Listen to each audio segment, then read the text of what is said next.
In today's video, I am going to teach you how to send group emails in Gmail.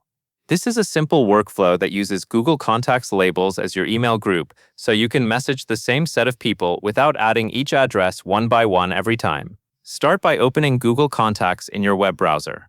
This is where you will build the group. You will see your list of contacts, and each contact has a checkbox next to it. Select the checkboxes for every person you want included in your group. Take a moment to double-check your selection, because anyone you check here will be included when you email the group later. Once your contacts are selected, go to the top of the list and click the Manage Labels icon.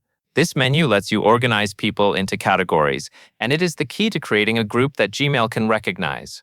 From the drop-down, click Create Label. When prompted, type a clear name for your group, such as Project Team, Staff Updates, or Volunteers. Choose a name that you will easily remember, since you will type it in Gmail later. Then click Save to apply the label to those selected contacts. Now open your Gmail inbox in a new tab. Keeping contacts and Gmail in separate tabs can make it easier to adjust your group later without losing your place. In Gmail, click the Compose button in the top left corner to start a new email. In the To field, type the name of the label you just created. As you type, Gmail should show autocomplete suggestions. Select the label from the suggestions so Gmail knows you mean the group, not a single contact with a similar name. After you select it, the To field will populate with the group, and Gmail will prepare the message to all contacts under that label.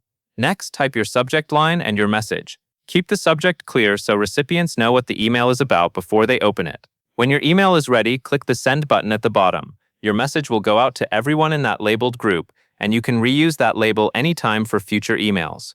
And that is all there is to it.